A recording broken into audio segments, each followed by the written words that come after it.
This is the image the Qatar government and FIFA have been trying so hard to promote. But the mood music has been anything but celebratory. Qatar's human rights record has overshadowed everything in this World Cup.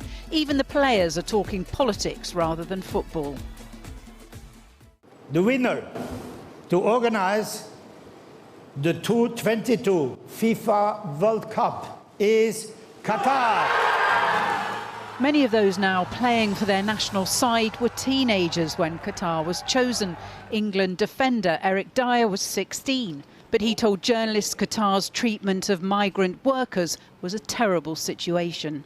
FIFA's president had written to players like Dyer, urging them to focus on football, not politics. Failing to shut down the debate, Gianni Infantino chose a different tactic today. He went on the attack, accusing Qatar's critics of hypocrisy.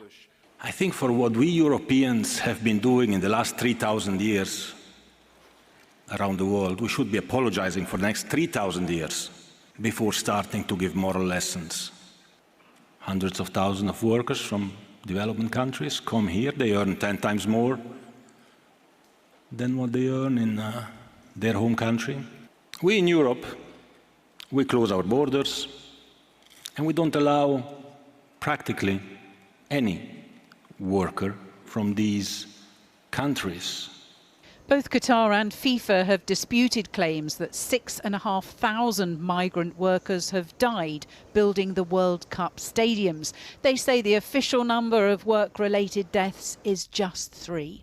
We hear a lot about sports washing, but this was FIFA washing, insisting that everything would be hunky-dory and we shouldn't worry about anything. He accused Western journalists and the Western countries of hypocrisy, but I think he was also guilty of the same thing.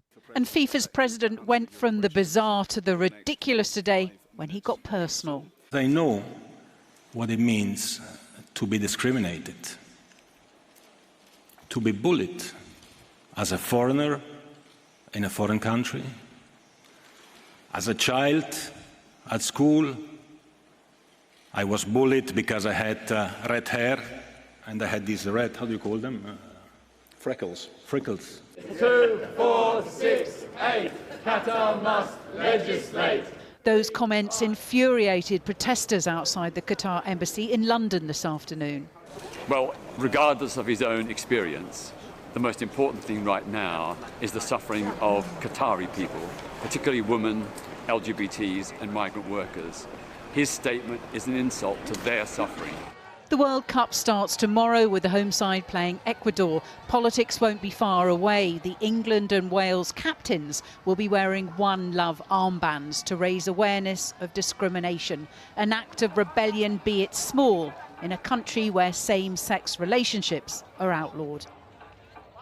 Well, there is also some sport in the World Cup, and tomorrow night the football will finally kick off with host Qatar facing Ecuador, followed by a frenetic 3 weeks of games. And our sports reporter Jordan Jarrett Bryant is here with the latest. What can we expect, Jordan? Well, as you mentioned there, this time tomorrow the opening game will start, and you saw in James' report there's been so much controversy around this World Cup with it being in Qatar. But the football, this is the Football World Cup, does finally get underway, as you mentioned there again, Qatar taking on Ecuador in that first game.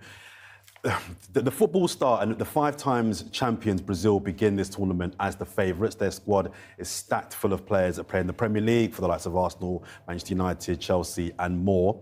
England, depending on what bookies you listen to, are 3rd or 4th favourites to win this World Cup. All discussion for last year amongst football fans, should Southgate pick a back 3, a back 5? Should it be Sterling? Should it be Saka? That all ends on Monday when they get their campaign underway with their game against Iran. Rob Page, manager of Wales, they take on the USA. They're in the same group. And that group, rankings-wise, is the hardest group of all of the groups in this competition. The World Cup does get underway and the football does begin, but I think we're still going to hear lots of things outside of the pitch in the field of play. Sweepstakes all over the country get underway as the World Cup begins. The football begin. All right, we're looking forward to it. Thanks, Jordan.